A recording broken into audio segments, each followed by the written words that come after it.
Clayton. I am here. Councilman Councilman Dunn.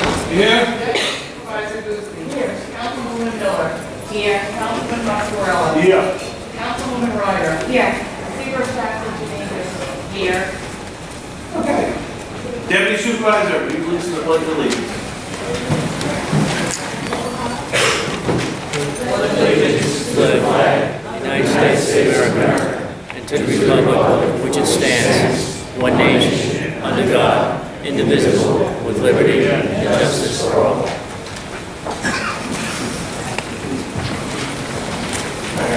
Clerk, will you please call the first Yes. public hearing? We have a proposed local law regarding regulations and restrictions to limit parking near Lawrence, Levittown, Lido Beach, Oceanside, Point Lookout, Roosevelt, Montauk, West Hempstead, and Woodbury. Okay, member of the board was here. I didn't have any slips on item number one, and then they want to be heard on item number one that did not sign it. If not, please have a motion. I move that the public hearing be closed and the board adopt the items. Supervisor Clayton. Aye. Councilman Green. Aye. Councilman Dunn. Aye. Deputy Supervisor Guzman. Aye. Councilwoman Miller. Aye. Councilman Mascarella. Yes. Councilwoman Ryder. Aye. Madam Clerk, please call the next item. We have a proposed local law regarding parking of standing prohibitions in Belmore, East Meadow, Elmont, near Floral Park, Franklin Square, near Freeport, near Florence, Point Lookout, Roosevelt, Uniondale, and Montauk. Any member of the board was here? I do have a couple of slips on item number two. First, I have Michelle. If you go to the back there and give your name and address, that'd be fantastic. Thank you.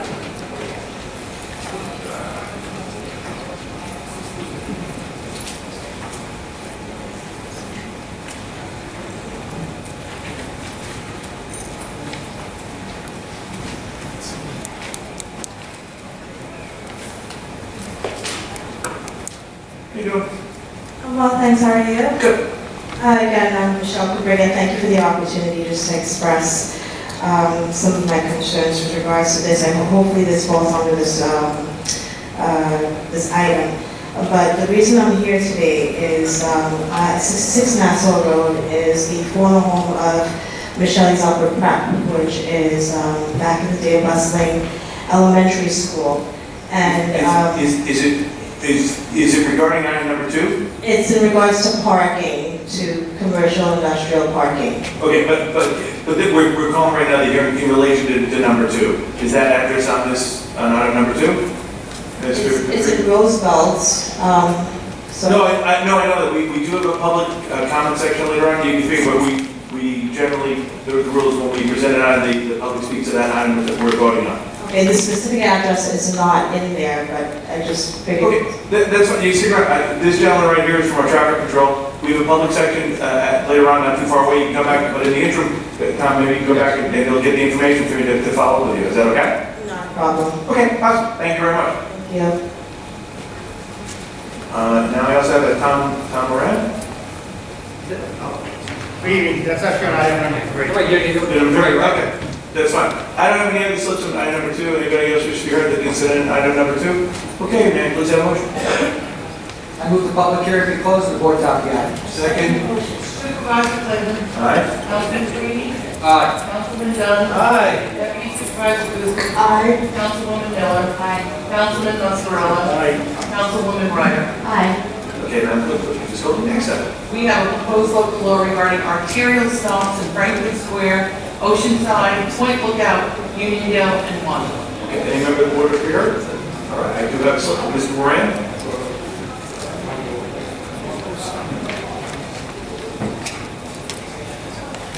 Good evening again. If you give your name and address to the record, thank you. Yes.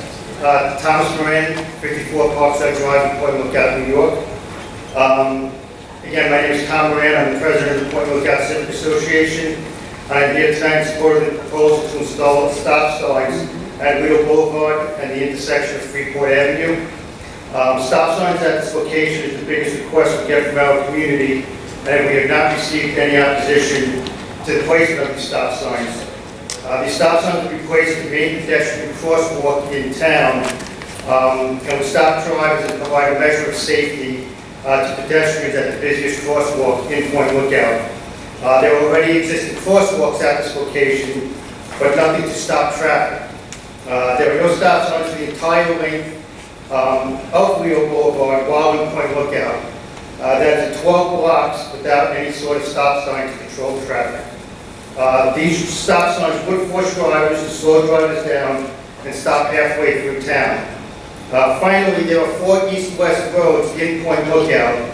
The only one of those that does not have a stop sign at Freeport Avenue is Lido Boulevard, which is the main intersection, which is the main road in town. As such, we are asking that you please approve this measure. Thank you for your time and consideration. Thank you, Mr. Moran. Maybe I'll let you just follow up with an email to Councilman Carini about that second request for the stop sign down there. I know you're nice enough to point this one out, and Councilman Carini really want to follow up, but if you could, let us know on the other one as well. Yeah, no, it's all been great. I do appreciate everything you guys did with that. That was a great stop sign. Thank you for that. Great, thank you very much. Thank you. I don't have any other slips on this hearing. Anybody else wish to be heard? If not, I lose that one. I move the public hearing be closed and the board adopt the item. Second motion. Supervisor Clayton. Aye. Councilman Creedy. Aye. Councilman Dunn. Aye. Deputy Supervisor Boothby. Aye. Councilwoman Miller. Aye. Councilman Muscarella. Aye. Councilwoman Martin. Aye. Madam Clerk, please go next item. We have a proposed local law regarding U-turns prohibited in Elmont. All right, any member of the board wish to be heard? All right, I have any slips. Any member of the public did not sign in and wish to be heard on this item? If not, I lose that motion. I move the public hearing be closed and the board adopt the item. I second that motion. Supervisor Clayton. Aye. Councilman Creedy. Aye. Councilman Dunn. Aye. Deputy Supervisor Boothby. Aye. Councilwoman Miller. Aye. Councilman Muscarella. Aye. Councilwoman Martin. Aye. Madam Clerk, please go next We item. have a proposed local law regarding restricted parking in residential areas near Belmont Park in the vicinity of Belmont. Okay, any member of the board wish to be heard? I do not have any slips. Anybody wishes to be heard on this item? If not, I lose that motion. I move the public hearing be closed and the board adopt the item. Second. Supervisor Clayton. Aye. Councilman Creedy. Aye. Councilman Dunn. Aye. Deputy Supervisor Boothby. Aye. Councilwoman Miller. Aye. Councilman Muscarella. Aye. Councilwoman Martin. Aye. Madam Clerk, please go next item. We have a proposed local law regarding school speed limits in Hewlett and Inwood. Any member of the board wish to be heard? I don't have any slips. Any member of the public wish to be heard on item number 6? If not, I lose that motion. I move the public hearing be closed and the board adopt the item. Second. Supervisor Clayton. Aye. Councilman Creedy. Aye. Councilman Dunn. Aye. Deputy Supervisor Boothby. Councilwoman Miller. Aye. Councilman Muscarella. Aye. Councilwoman Martin. Aye. Madam Clerk, please go next item. We have a proposed local law regarding gross weight restrictions in Elmont and South Hempstead. Any member of the board wish to be heard? I do not have any slips. Any member of the public wishes to be heard on this item and not sign in? If not, I lose that motion. I move the public hearing be closed and the board adopt the item. Second motion. Supervisor Clayton. Aye. Councilman Creedy. Aye. Councilman Dunn. Aye. Deputy Supervisor Boothby. Aye. Councilwoman Miller. Aye. Councilman Muscarella. Aye. Councilwoman Ryder. Aye. Madam Clerk, please go next item. We have an item adopting the town of Hempstead public parking field maps showing parking regulations at certain parking fields in Seaford. Okay, any member of the board wish to be heard? I do not have any slips. Anybody wishes to be heard, does not sign into this item? If not, I lose that motion. I move the public hearing be closed and the board adopt the item. I second that item. Supervisor Clayton. Aye. Councilman Creedy. Aye. Councilman Dunn. Aye. Deputy Supervisor Boothby. Councilwoman Miller. Councilman Muscarella. Councilwoman Ryder. Aye. Madam Clerk, please go next item. Our last public hearing is the proposed handicap parking on public streets in Elmont, Franklin Square, near Lawrence, Oceanside, Seaford, Uniondale, and near Valley Street. Any member of the board wish to be heard? If not, I do not have any slips. Anybody in the public wish to be heard on this item? And does that motion? I move the public hearing be closed and the board adopt the item. Supervisor Clayton. Aye. Councilman Creedy. Aye. Councilman Dunn. Aye. Deputy Supervisor Boothby. Councilwoman Miller. Aye. Councilman Muscarella. Councilwoman Ryder. Aye. Madam Clerk, please go administrative calendar. On the administrative calendar, we have items 10 through 36. I also have 2 items of an emergency or urgent nature. The first is entitled a resolution waiving certain provisions of the town code relative to the Seaford Chamber of Commerce Fall Festival, and to authorize the Commissioner of General Services to execute documents in connection with that function. The The second emergency resolution is entitled, Resolution Authorizing the Department of Buildings to issue a building permit with a fee cap in connection with building permit application number 23-6834 and all associated applications, open permits, certificates, and Board of Zoning Appeals fees for the Yeshiva Katana of Long Island for a third-story addition to existing religious school building at the premises located at 321 Gowdy Boulevard in Inwood, Town of Hempstead, Nassau County, New York. That should be added as. They will be added as items 37 and 38 on the calendar. Any member of the board wish to hear the administrative calendar? I do not have any slip. Any member of the public wish to hear the administrative calendar? If not, may I please have a motion? I move the administrative calendar number 10 through 38. I please have a second. Supervisor Clavin. If not, Councilman Green. Aye. Councilman Dunn. Aye. Deputy Supervisor Booth. Aye. Councilwoman Miller. Councilman Moscarella. Aye. Councilwoman Ryder. Aye. okay, then, we can do a motion to adjourn. I move that we adjourn. Supervisor Clavin. Councilman Green. Aye. Councilman Dunn. Aye. Deputy Supervisor Booth. Aye. Councilwoman Miller. Aye. Councilman Moscarella. Aye. Councilwoman Ryder. Aye. Now, the fall program of the town board meeting has been adjourned. The town board will remain to listen to the comments of the residents. A number of residents have signed in, and we'll start with Ms. Mercacci.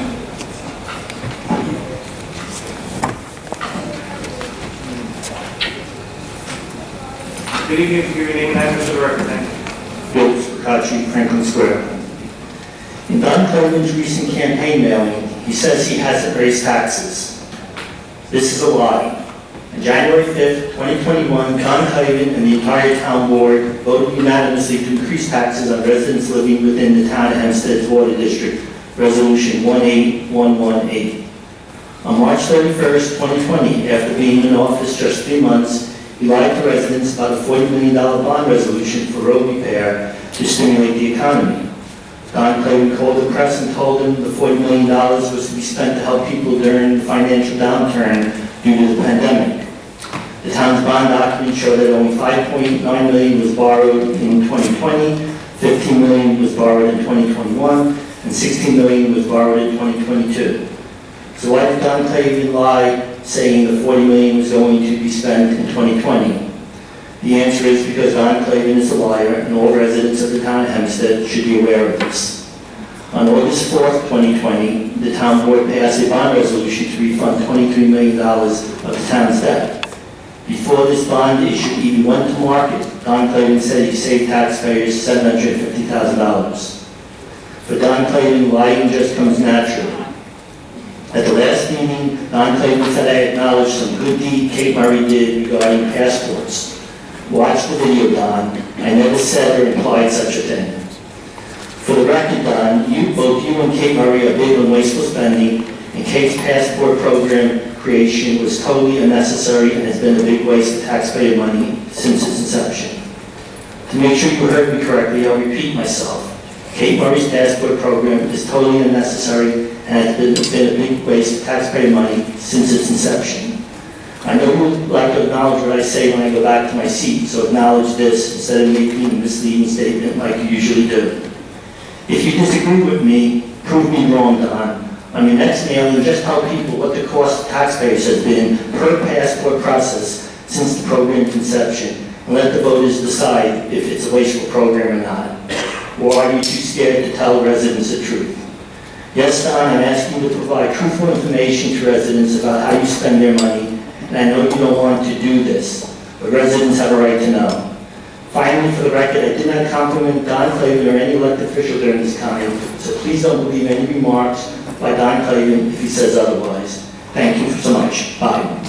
I just want to... Mr. Mercacci, always a pleasure to have you here. I do want to say thank you very much again for acknowledging the town and residents of the Liar. Again, the town of Hempstead will be freezing taxes this year. I know you're upset about freezing taxes. I don't know why, but thank you as always. You're always a pleasure to have you. Not telling the truth. Next I have Noel Bonilla.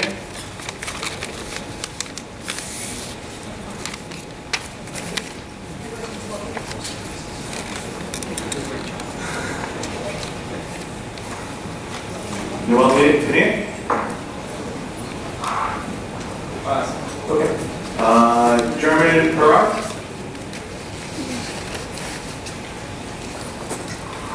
Okay. Pearl Jacobs?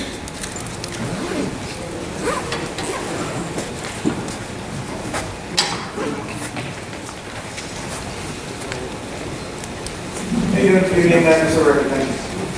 Pearl Jacobs, Unionville. On September 13th, I and several concerned Nassau County residents participated in the New York State Department of Environmental Conservation Community Air Quality Monitoring Call. Findings from the air quality monitoring study from September 1st, 2022 to August 21st, 2023 were shared and discussed. To say that the data shared on this call was disturbing is an understatement, especially regarding the adverse effect that poor air quality is having on communities of color. Due to time constraints of 3 minutes, I will share the information for Uniondale, the host community for the proposed casino project. It was stated on the call that high traffic on Hempstead Turnpike and Uniondale's proximity to Hempstead Turnpike, Meadowbrook Parkway, and Northern Parkway is the primary factor attributing Uniondale's air pollution. In the Department of Environmental Conservation's language, Uniondale's primary source of air pollution is categorized as mobile. The study indicated that the daily traffic counts were high, ranging from 100,000 to 170,000 for cars and 1,500 to 2,500 for trucks. Reference roadways were Hempstead Turnpike, Meadowbrook Parkway, Northern State Parkway, and Oak Street. In DEC language, Uniondale is identified as a location of sensitive receptors, a location that is of high concern for the health of children and elderly who are most susceptible to respiratory illnesses, primarily being asthma. The report also indicated that there were 2 nursing homes, 14 public schools within the location of sensitive receptors. The report also stated that there were no hospitals within the study area. The next step for the New York State DEC is to implement emission reduction strategies with the goal of designing programs and projects to reduce emission and exposure in communities that have been adversely affected by air pollution. It was stated that local government and state Department of Transportation is needed in order to reduce traffic concentrations, and community involvement is extremely important, as stakeholders will need to be informed what an engagement and mitigation project would look like and what a mitigation project would look like going forward. Given those most concerning facts shared by the Department of Environmental Conservation, I would hope that you, as Town of Hempstead Council members that are responsible for the environmental impact study, will make certain that this study is done in an ethical and transparent manner. A casino at the Coliseum location, where operating hours would be 24/7, will substantially increase traffic. Imagine adding approximately 30,000 more vehicles to the 100,000 to 170,000 daily average. The result would be further deterioration of Uniondale's already compromised air quality, and then we would just call that environmental racism. Thank you, Ms. Jacobs. Next, I have Stephanie Chase.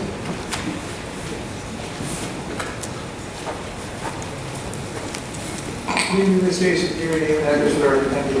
Okay, good evening. I'm Stephanie Chase. I'm from 1223 Woodfield Road, Lakeview, Rockville Center. I had concerns about Eagle Avenue. I spoke to you a couple of months ago. Eagle Avenue and Woodfield Road, there's a construction place, and they just dumped hideous pieces of construction, like cranes and things, and it's not supposed to be there. From what I understand, it's not zoned for that. Prior to that, it was a apartment building that had burned down, unfortunately. They put a tarp just last week around the fence, but you can still see over the fence. It's not like a high fence, and you can still see all the equipment, and it's not supposed to be there. It's not zoned for that.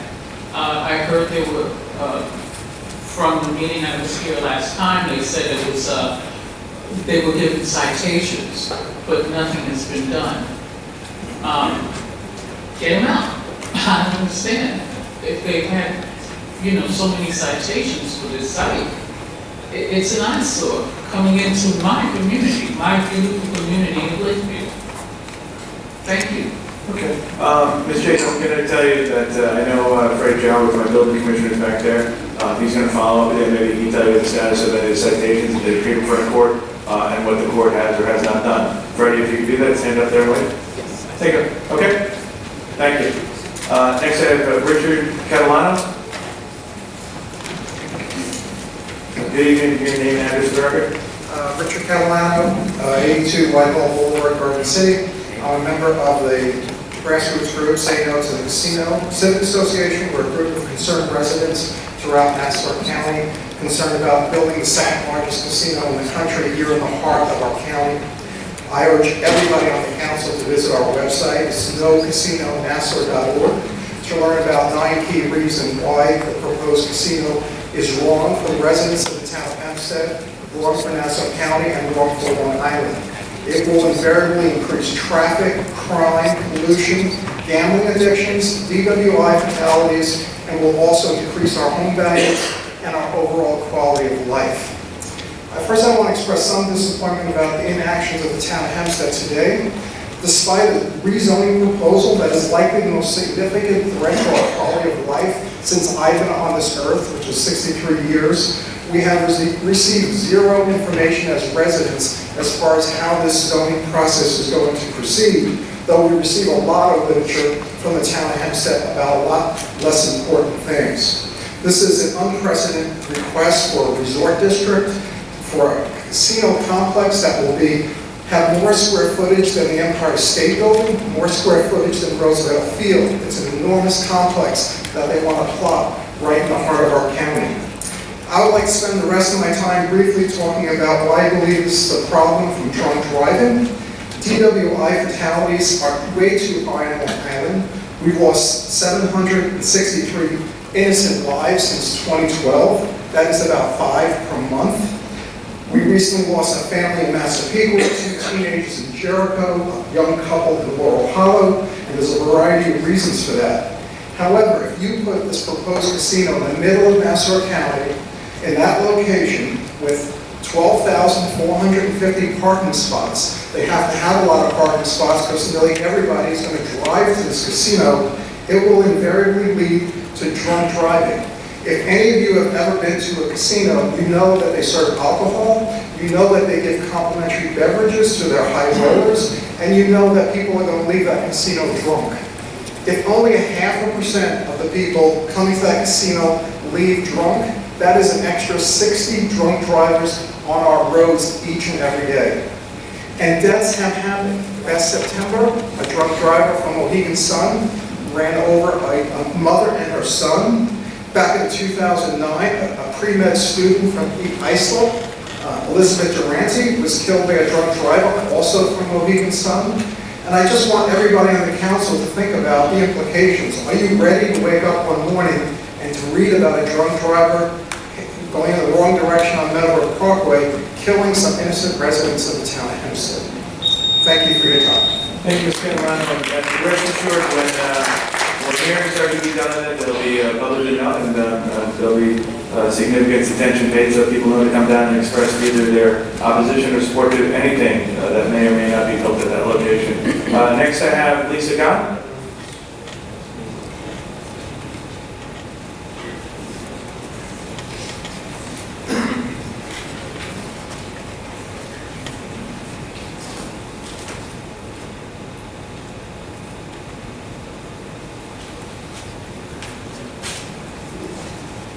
Good evening, your name and address, please. Sure.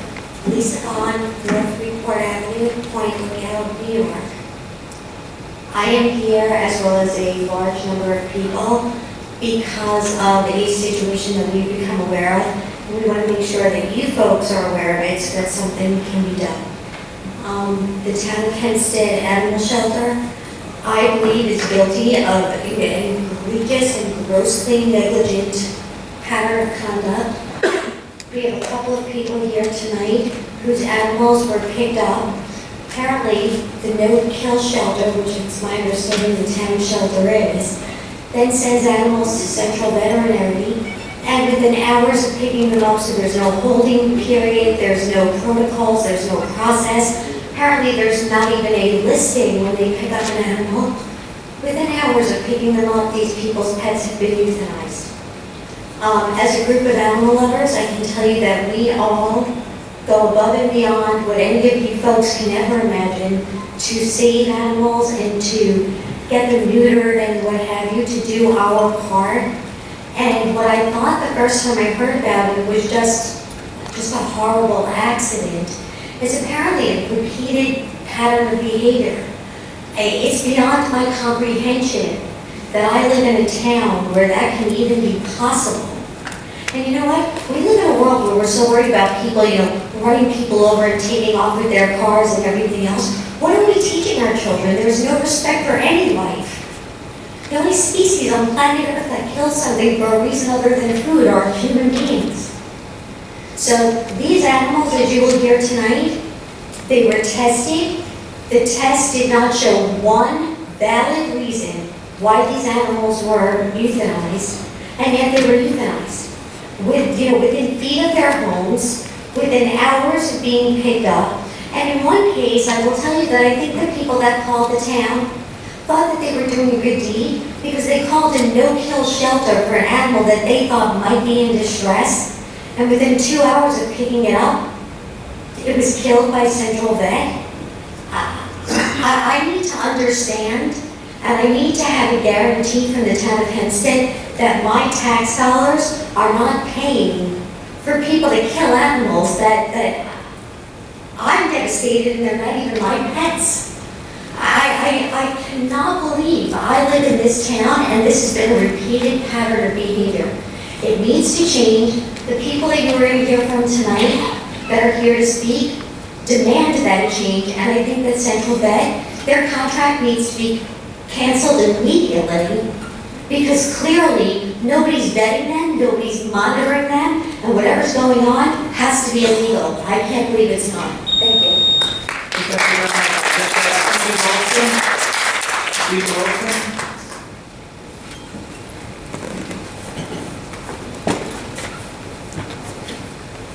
Can you name that, please? Thank you.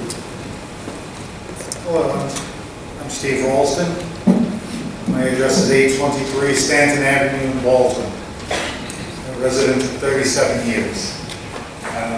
I didn't know I was against casinos until the proposal was made to build one right here in peaceful Nassau County. We started to do the research. Hofstra University has done much more research than many of us here, so I'm going to start by citing a paragraph in a recently published public policy paper from Hofstra University's National Center for Suburban Studies. The title of the Hofstra paper is The Economic Unsuitability of a Casino at the Nassau County Hub. It was issued in May 2023.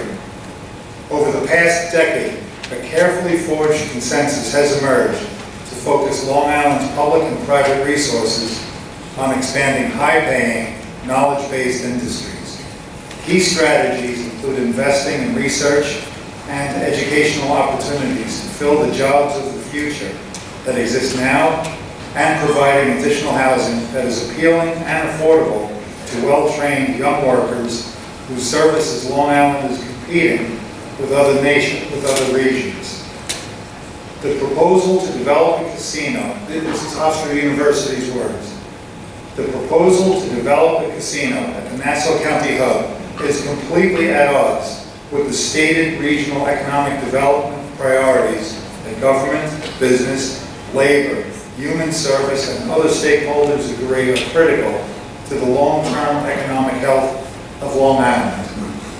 So, as I do the research, I'm shocked that our legislators recently voted 17-1 to let this pass through. Because even Bruce Blakeman said he doesn't gamble. There's a good reason he doesn't gamble. We don't want to lose our money. It's not a pleasure, pleasant recreation for most people who gamble, sadly.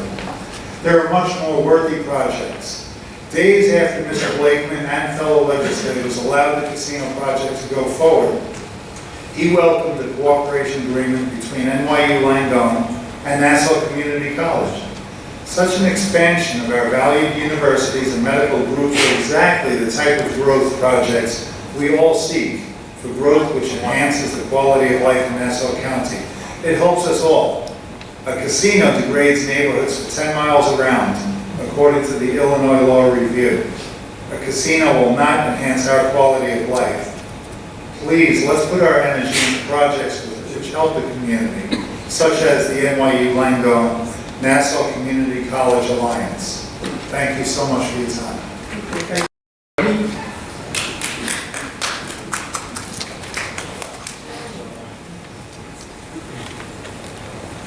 Good evening, your name and address, thanks. Pleasure. Good evening, Danica Brugge, Merrick, New York. I am the proud daughter of Diane Madden and have witnessed her strong leadership and advocacy here in this building for at least 12 years, 14 years here, since my son, Connor, lover of dogs, was born. It's fair to say that Diane Madden is an inspiration to many of us here and is known for her impact to raise, encourage, and inspire genuine leaders. As a parent of 3 young children, as well as a well-respected leader of 425 elementary school children, we teach our children that we all make mistakes, but the important thing about mistakes is that we learn from them. Again, we all make mistakes. The important thing about those mistakes is that we learn from them. But yet, here we sit with the same mistakes being made over and over again.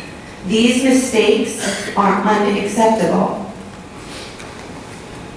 Supervisor Clavin, you have started to break this cycle of mistakes over and over again, but now it's time to finish it. Thank you. Next item, Joan Craig. Joan Craig. Joanne. So I'm reading how it's coming up on my screen, so I'm like, I always say to everybody, I'm gonna mull your name at some point here, so I apologize, and that's okay, people mull mine. How you doing, your proper saying of your name and address, thank you very much. Hi, my name is Joan Craig. I'm here to tell Toad's story of the last 8 hours of his life, and I'm here to demand change at the town of Hempstead Animal Shelter. Saturday, September 2nd, at 8:37 a.m., we received a message from our cat sitter. Morning, let the kitties out. They had enough food and fresh water. 9 a.m., random neighbor up the street picks up Toast from his yard. Toast was friendly and purring, but he thinks for some reason he's ill. He wouldn't eat from him. He just eaten. 9:57, Toast was brought to the shelter and was reported by the Good Samaritan he might be ill. The shelter never takes a picture, never lists him on a lost and found page. They watch him. 11:20, they transport him on to Animal Hospital. They decide, without any medical vet on staff, that he's ill and he needs attention. 11:30, he's admitted to Wanto Animal Hospital, and he came in quiet, alert, and responsive. 11:30 to 2, he had a battery of tests, IVs, x-rays, ultrasounds, all vitals appear normal, diagnosed with dehydration, temperature of 100. Recommend continued care, but they're closing at 3 o'clock, which the shelter should know, so they send him to Valley Stream, not locally, to another 24-hour vet. Somehow, at 2:55, he arrives at Central Vet with no paperwork from Wanto Animal Hospital. And somehow, the vet, CVA, reports that Toast arrived lateral non-responsive at temperature of 96. They also reported that he had a leg injury, put on transit. Well, we have still not been provided an answer of what happened to our cat on transit with the shelter. 4 p.m., after another round of tests was conducted and concluded, he's left to be monitored. He's dehydrated. 6 p.m., he is euthanized. None of this would have happened if policies and procedures were followed by your staff and they held him properly for the 5 days and did not try and diagnose him. If you had reputable veterinary staff and 24-hour medical care, they could have been the judge and taken care of him. This would have never happened if you had a proper lost and found department that utilized today's technology and free social media to just post to help find the owner. And this also would have never happened if you had better trained staff to manage the facility, like someone like Diane Madden. So I conclude, in the name of Toast, I never want this to happen to another cat. That was the most horrendous 8 hours of his life. And the animal shelter should be responsible. I conclude. Next item, staff report.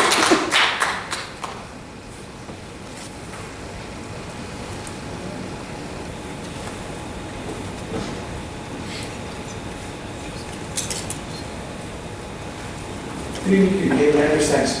My name is Scott Craig, 1537 James Road, Montauk. How many people in this room have a pet? Okay. So we all know what it takes to care for a pet, and a commitment to a pet. It's a lifelong commitment, their life. So Toast was 14 years old, 14 solid years. We had another cat, still do, who's 13, and a dog who's 7. Toast ran the show over at the house. He told everyone what to do.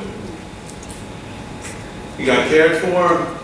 He went to the vet when he needed it. Got his checkups, got his heartworm pills, got his flea and tick medicine. He was cared for. He wandered down the street, about 4 or 5 houses, to the only neighbor I don't know in my whole neighborhood, and I've been living there for 23 years. And they decide he looks sick. Let's take him up to the no-kill shelter in Montauk. Okay, good idea. They'll take care of him. Maybe get some shit. Maybe they can find a home. But no, they don't have a lost and found. They don't take a picture. They don't do anything. You take an animal there, they don't even have a log. You need a log. Take a picture, put it in the log, what day, what time. Simple stuff. Am I wrong? Okay. So from there, Joan just told you the story. My experience is I go in there later in the week, after the cat doesn't show up, for days now. And my experience is we didn't see that cat. Look in the back. So I look in the back, no cat. I post it on Facebook, and in no time, I get a response from the whole community. And the woman who brought him in responds to me through Wanto Mamas. Yeah, we took a cat that looks like yours to the shelter, and it wasn't. She gave me the case number. I go in there the next day, I go to Jane at the front office, and she tells me, oh, the cat was put down Sunday. I'm like, what? Put down Sunday? You brought him in Saturday. Story gets better. He wasn't put down Sunday, he was put down Saturday. Talk about 5 days, talk about 8 hours. The cat was dead in 8 hours. She should never have brought him there. They made a mistake. They thought they were bringing him to a safe place. But the story is, you need a lost and found. You need people at that desk who have decency and animal lovers. They care about animals and me, and people who have a problem like that.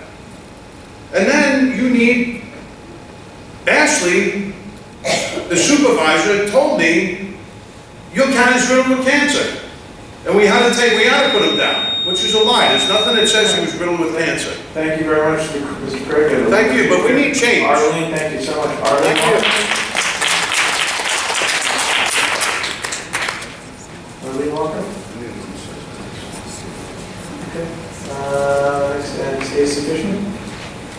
Stacy Fishman, there you go. How you doing? If you can name and address, thank you. Merrick, Stacy Fishman. I called the shelter down in Hempstead, want a shelter to see, if they euthanize cats. Because I found a cat that looked like it would belong to somebody. And they said, no, they'd only do it when there's a really, really sick cat.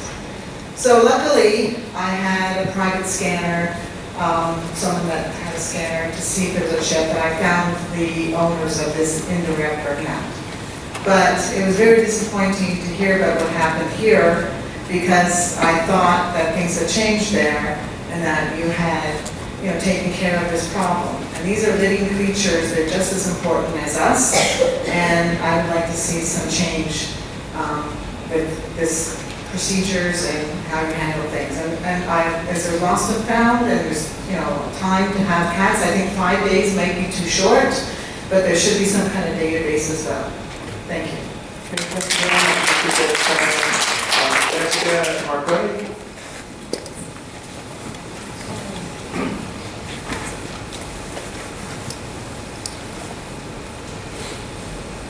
Hello, my name is Jessica Marcotti. I live at 77 Mineola Avenue in Point Lookout.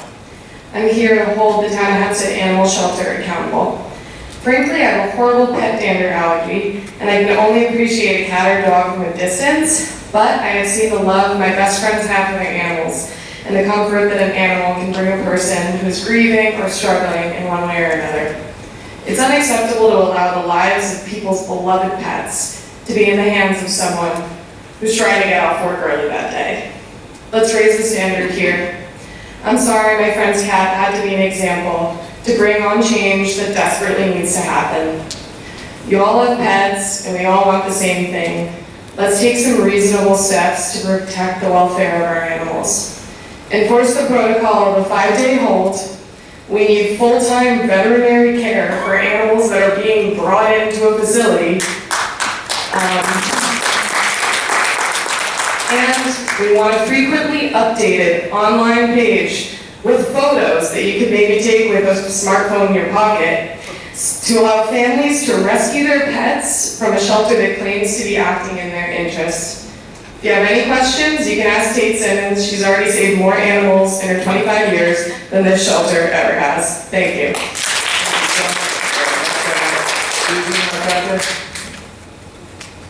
Susan McCarthy? No, okay. Lynn Crow?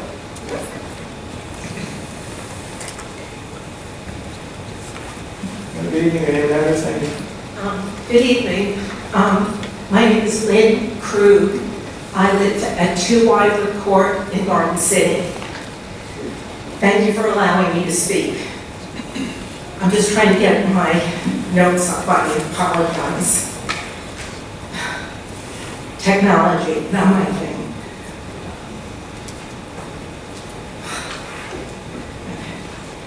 We receive a lot of communications from the town of Hempstead, usually in the form of colorful flyers. They can be very informative on a variety of topics of interest to residents. But there's one topic consistently missing.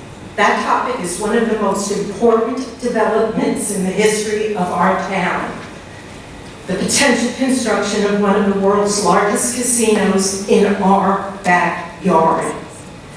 There has been nothing about the process, nothing what's underway. There's been no reassurance that the processes that are underway, the studies and reviews that are supposed to be safeguarding us from all bad decisions are being done in a fair and objective manner. Instead, there is silence. We are not naive. We know there are tremendous political and financial pressures being brought to bear. So the silence leads me and others at the grassroots level to wonder who's watching out for us. Are our concerns even being heard? I don't mind the mailings. It's always nice to see Supervisor Clavin, Councilman Muscarella, Miss Murray, and Miss Driscoll's smiling faces, shaking people's hands, cutting ribbons, and protecting us from the sharks.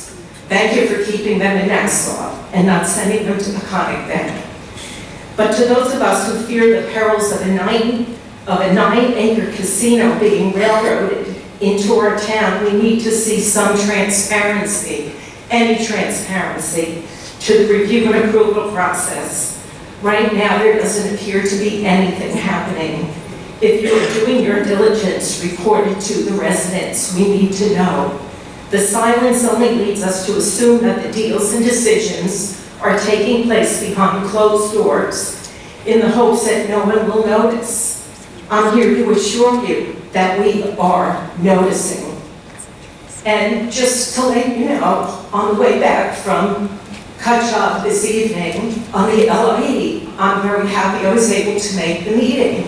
At 4:30 in the afternoon at exit 58, Jake's Casino was packed. The LIE stopped. I looked at the parking lot. It was jammed. Do we really need that in the town of Hempstead? I think no. So please say no to the casino. Thank you.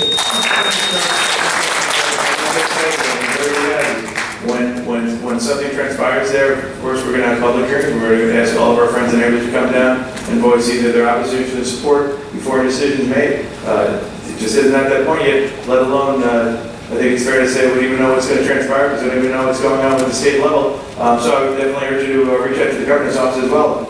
Give you input there, significant amounts of input. Next I have Joanne Cave.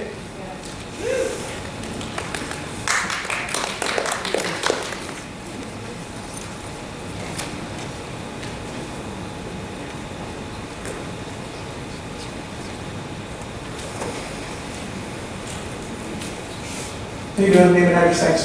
Hi, good evening, everyone. My name is Joanne Cave. I'm a former resident of West Hempstead. I grew up and lived in the city for 32 years. My mom and dad are still in the house I grew up in, and I'm an animal advocate.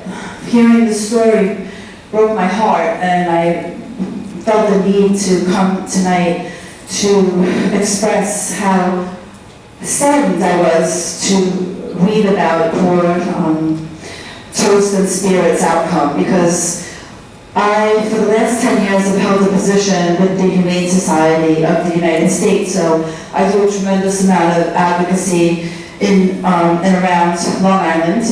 And the thought that something like this could happen at a well-funded municipal shelter is extremely frightening, and there's no excuse in plain English. There just is no excuse. Both Toast and Spirit should be here.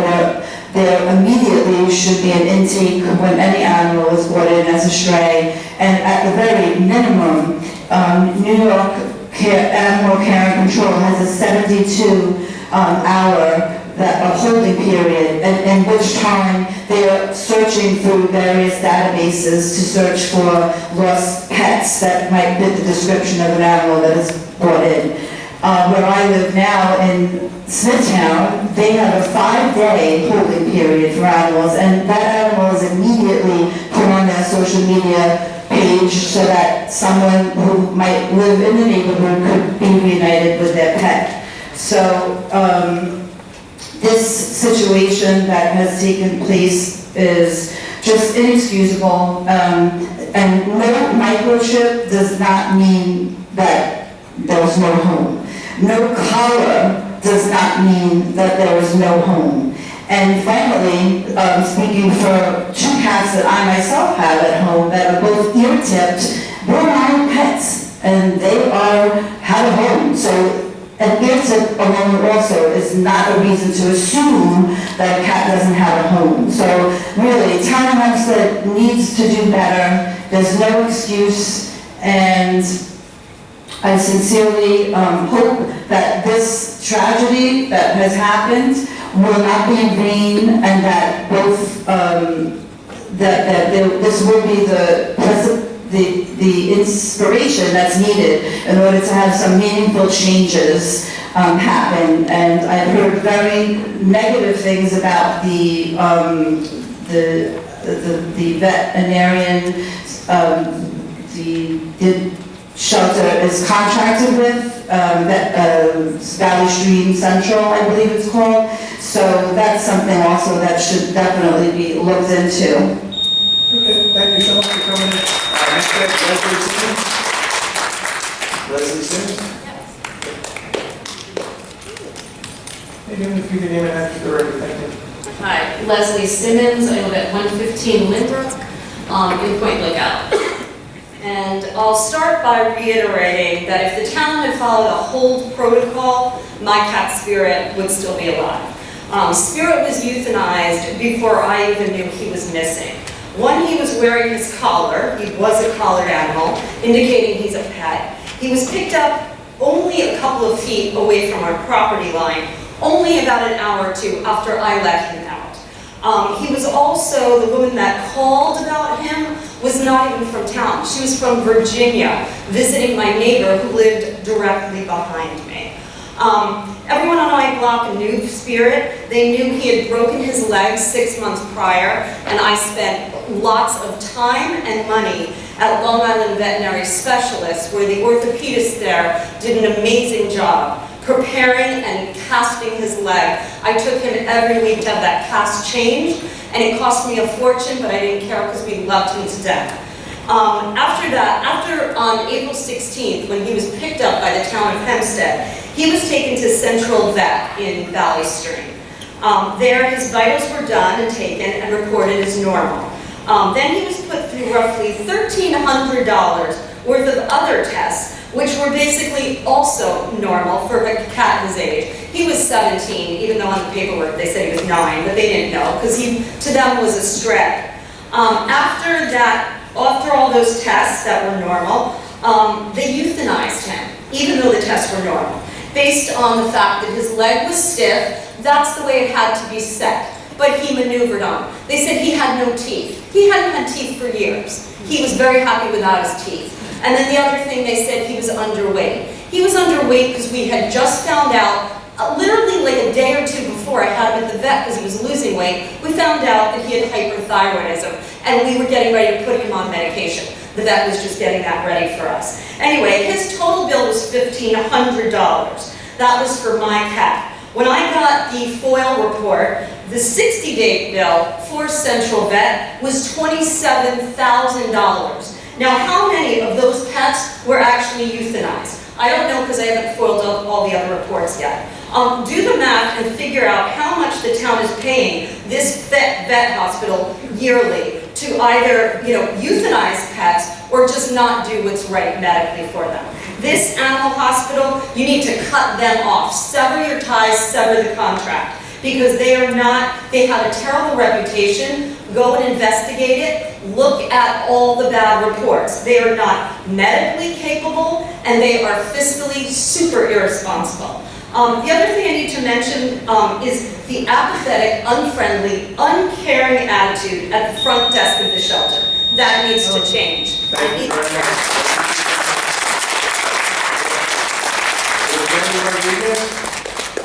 Jenny Rodriguez? Patricia Caroline? Patricia Caroline? Katie Fisher? Wait, hold on. Patricia's coming. She's Oh, here. okay, Just taking all her right. call. You got it.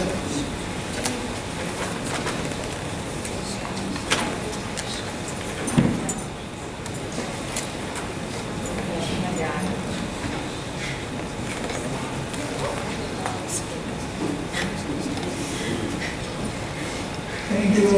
You give me name and address to the record, thank you. Hi, I'm Pat Terrell. I live at 1187 Ossipee Road, West Hempstead. I'm also president of the Tuskegee area in the New York tri-state area. One morning, I went to go out of my house, and there was a raccoon, and I couldn't open the door. He moved slightly, and I thought maybe, raccoon's supposed to be in the dark or something during the day. But I went and checked on him, he never left, and he was dead, and flies were around him. I could not find anybody to help me get rid of this raccoon so I could get out of the house. I ended up calling Dorothy Goodspeed's office, and I asked them, is there any way they could help me? And they really went to bat for me, but nobody would come. Finally, I said, okay, Pat, do a raise by a name and put on your big girl underwear. Get out there some kind of way. So I went through the garage, I put on a mask. I got 2 garbage bags. I'm sorry. And I went to pick it up and the hair fell out. And finally I got it. My neighbor ran over and he put it in the garbage bin. I didn't even know what to do with it, so I put it out with the garbage. Later on that day, I heard of 9 other sick raccoons. I have been sick since the day I touched that raccoon, even though I had gloves on. And that obviously they were all sick, and I'm wondering what is going on. Maybe it's something we need to address. And I thank you. Thank you, Pat. I'm actually going to ask, right there. I have my counsel each in the back right now. If you can go meet Pat in the back and get the information on that so we can kind of see if there's something going on that we can investigate. Okay, Pat? She's going to take it right there. If you can go give her a helping hand. Thank you. Ms. Fisher, now it's your turn. Katie Fisher? Here, so you can go with that.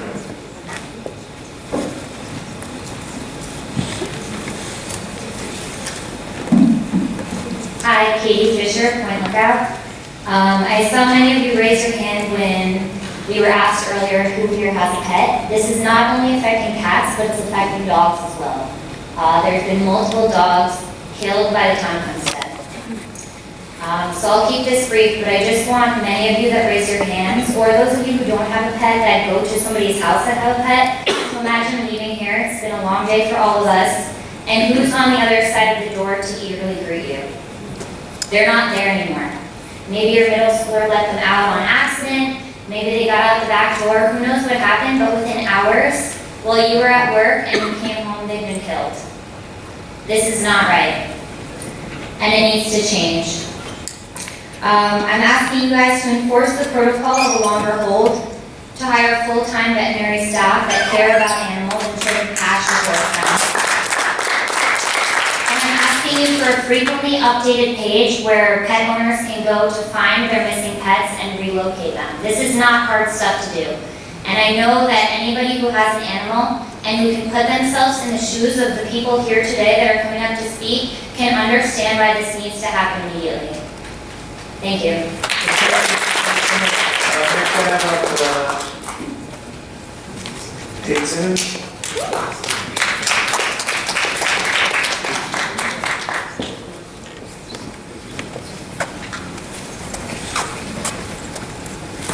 Hey, Jennifer, reading an address for the record, thank you. You probably can't see these, but they're there. Tate Simmons, 115 Limerick Avenue. This April, I received news that my 17-year-old cat Spirit was horrifically euthanized by the town of Hempstead Animal Shelter in conjunction with the shelter's contracted vet hospital, Central Associates of Valley Stream. The morning of April 16th, Spirit was let outside for his usual after-breakfast outing. Spirit was a loving and healthy older cat who had just healed 100% a broken leg with many more years ahead. Let me also mention, like my mom said, he was cleared by all vets. April 16th, only 1 hour after letting Spirit out, he had ventured over the fence to the house directly behind us, who had company visiting from Virginia. Unfamiliar to the cat, they called town of Hempstead Animal Shelter, picked Spirit up immediately. Apparently his old age made him a candidate to being abandoned, even though he had a collar on. Interesting. Town of Hempstead Animal Control came, no questioning. Did you ask around to see if this cat belonged to someone? He has a collar on. Nothing. My cat was abducted 6 feet off my property line, and I'm coming after the board for not having protocol attached to this. Days after Spirit not returning home and searching everywhere, we eventually found out that the animal control unit was called, hence its disappearance. I thought, this is great news, right? Because the town of Hempstead Animal Shelter is a no-kill shelter and has a 5-day lost and found protocol. Wrong. It's 25-year-old mine, I don't, maybe, you guys can explain that to me better. Since this was the weekend, there were no vets on call. Because of this, Spirit was brought straight to Central Vet. He never even made it to the shelter itself. The vet on call took one look at his healed leg and old age, and from there, made the decision to throw his collar in the garbage and euthanize him within an hour. The vet ran tests that racked up quite a bill, and after reviewing his results, as my mom mentioned, nothing was wrong with my cat. Central Vet is just making quick, easy money on these BS tests and utilizing taxpayers' dollars to do so. If you don't like animals, you like money, right? Well, it's going to the wrong places. What am I demanding? Bring in Diane Madden to oversee that staff is properly trained and protocol is being followed. Bring in 1 to 2 more vets, then outsourcing this money-hungry vet's office all the way in Valley Stream that's killing people's beloved pets. Lastly, what about the 5-day hold for lost and found? Where are the pets supposed to be posted on social media? Try to find the last time a lost and found cat was posted on Facebook. Zero effort was done by the town of Hempstead, no hold, no Facebook post, no community outreach, nothing. That's embarrassing. Pure laziness. I work for one of the largest fashion companies with over $600 million in global worth and single-handedly run over 15 social media channels daily, and you're telling me that we can't have a working lost and found page with one employee? I'll even come and train the staff yourself just so they understand. It'll take me 1 hour. Let me be clear, I promise you right now, you will see me every single meeting. Chris Carini, I see the look of your stare, you see what's going on here? I need the two of you to make change. This is up to you. Please and thank you. I'm not scared, sir. I'm listening to you. I own a dog, and I understand exactly what you're saying to me. I'm going to have to talk with my colleagues while to review the process, okay? Not scared. I'm listening. I own a dog. I had an 19-year-old dog that was old at the very end. The most heartbreaking thing you can do is put down the dog. I am listening. I will talk about that and we'll read out.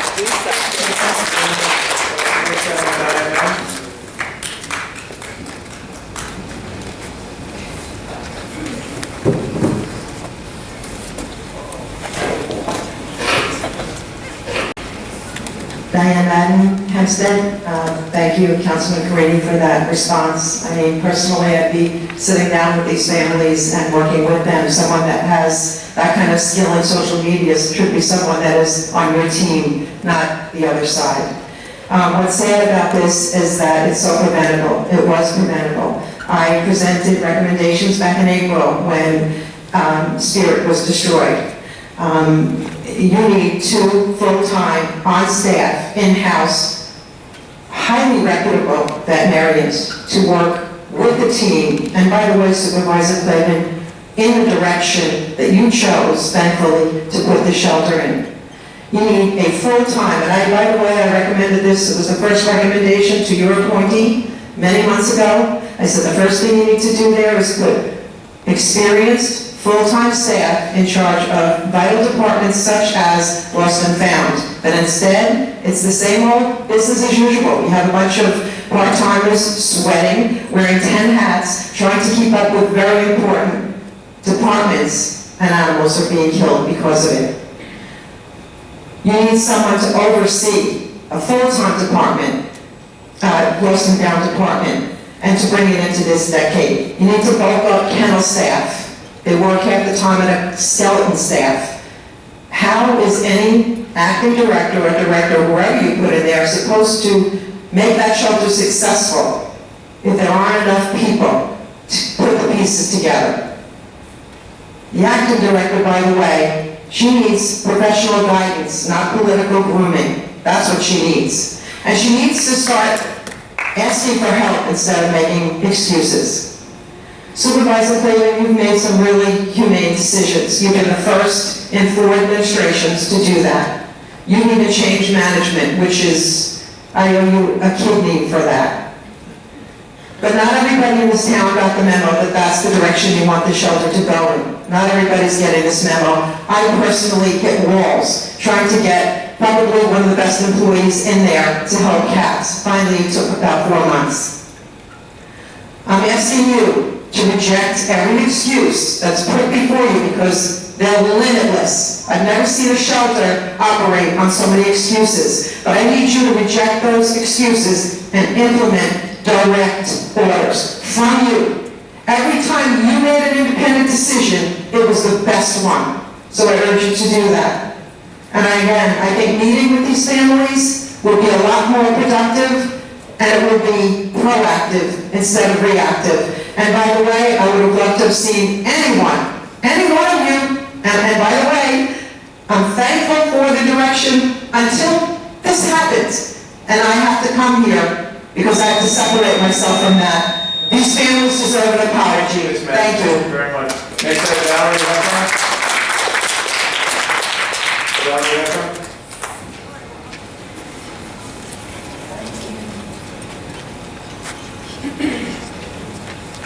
Good evening, any matters, please? Thank you. Good evening, Supervisor, Town Board, Valerie Heffron, Greenville, South Carolina, founder of Voters Are Voiceless, an independent and IEC registered with the New York State Board of Elections, and former Town of Hempstead resident. Many of you know me.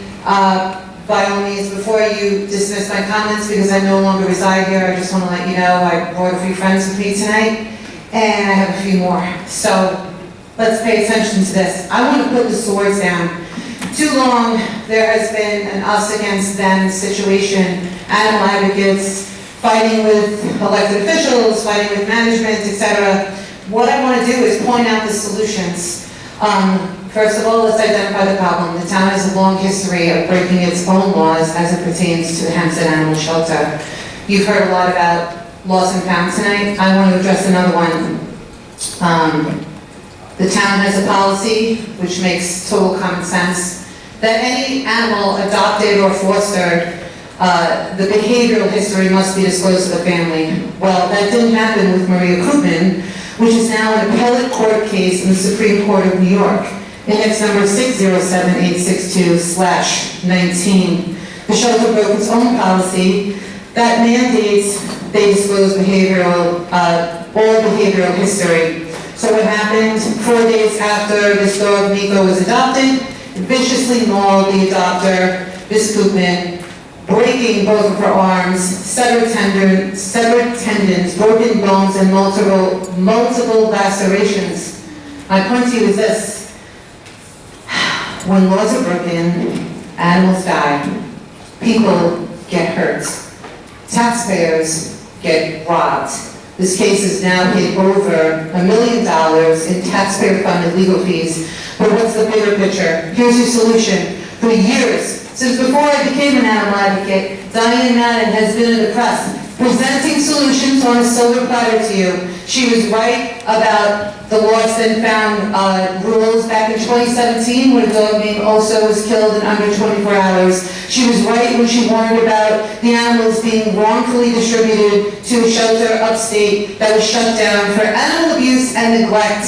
She was right when you asked her, this administration asked her for her advice. Should we put in Ashley Barons as the acting director? She said, I'd rather you cast a wide net over you to give someone a chance to internally give it to her. She was right. She was right when she came here months ago and couldn't stand what happened to Tate's cat. And she sent you the solutions on a silver platter and said, please don't let this happen again. But they don't listen to her. I'm tired for years of seeing her be treated like a backdoor mistress. People pick her brain, deputy commissioners call her for her advice, but they don't listen. That's your answer. Listen to Diane Madden, bring her into the shelter, and pay her.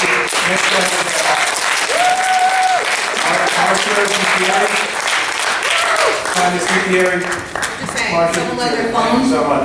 Sorry, I know, but someone left their phone here. That's fine. Okay. Thank you. Thank you.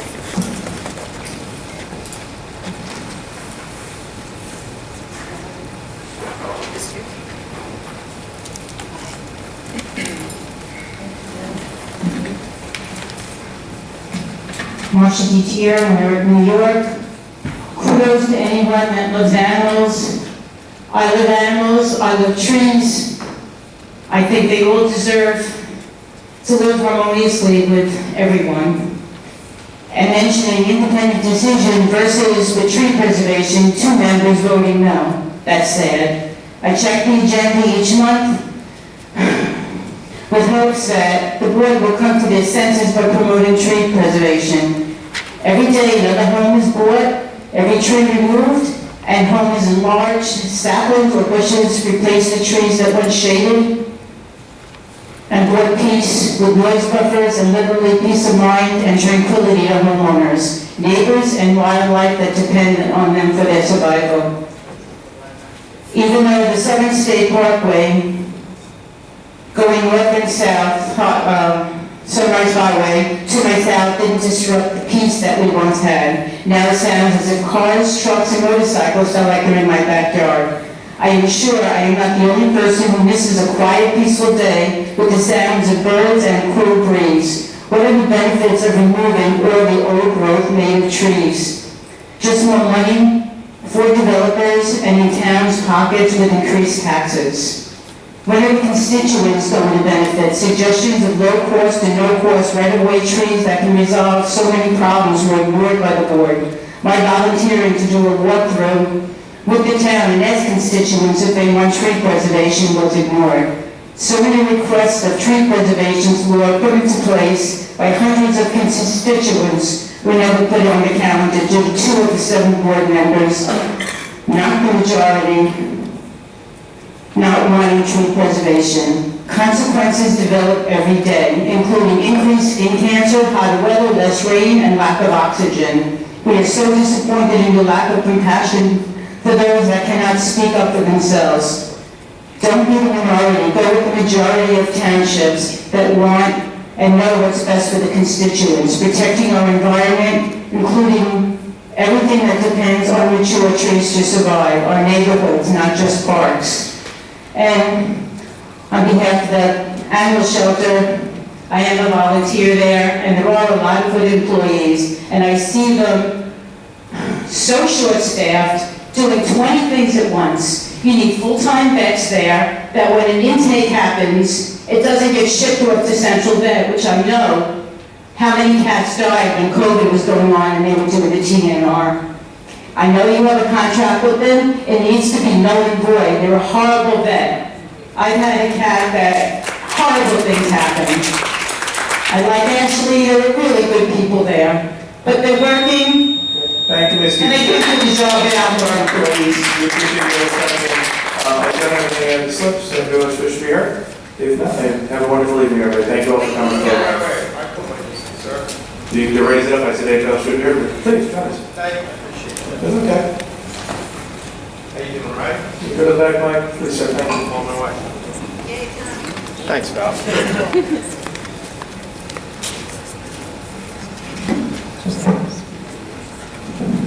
How you doing? Give your name and address, thanks. Good evening. My name is Tommy Demisa. I grew up in this town. I grew up in Franklin Square, spent 28 years living there, and I live up in Glenhead with my wife and 4 children, 19 Locust Avenue in Glenhead. 2 years ago, I began a journey to learn, to educate, and to advocate on behalf of animals. And I gotta be honest with you, I didn't really know much about animals. We had a Chihuahua one time, bought him at a pet shop. I learned never to do that again, thanks to some of my friends that are in the room right here at Dalton Shop, right? As a result of this program that we do each week, the Professionals and Animal Lovers Show, we got a new family member, and his name is Cheeto. And we rescued Cheeto. And Cheeto wouldn't have lived if we didn't rescue him, that's what they told me. So it's important to learn about this stuff, it's important to do this work. And as Danica said earlier, we learn from our mistakes. We learn from our mistakes. I don't know a lot, but I know that. And that's what I try to instill in my children. And I don't know much about this shelter, especially, except from what I've learned from my partner in the Professionals and Animal Lovers Show, Valerie Heffron, who made a long trip to be here today because that's how much she cares about animals. I also learned today what a big freaking deal this Diana Madden is. Shout out to Diana Madden. We love you, Diana. I think about this, I think about checks and balances. Some unfortunate circumstances happened where these animals got out. But the shelter was supposed to do the right thing and protect these animals. It didn't. I'm a nonprofit sector connector. Every single day I hang out with nonprofit leaders who are overworked, under budgeted, and they changed the world. I can't believe I pay $5.5 million a year. I cannot believe that this shelter, with the support of this town, can't do half the job that my nonprofit friends are doing. And I challenge you, Mr. Clayton and friends, please, let's work together as my friends have said today. Let's make it a better lifetime. Let's make it better for these animals. I had a couple of quotes. I got 54 seconds left. If I can get to my phone. Let's just say this. Never doubt that a small group of committed citizens can change the world, because in fact, it is the only thing that ever has. Realize that. It's important to all you people here advocating. The world doesn't change if you don't get out here and do something about it. And Valerie, my quote from Gandhi is escaping me right now, but the treatment of the animals represents the moral progress that a nation has. And it's our responsibility to protect these animals because they can't protect themselves. So I look forward to working together and make this a win-win-win situation. Make it a great night. Thank you. Thank you all very much for coming out this evening, and have a safe ride home. Bye-bye.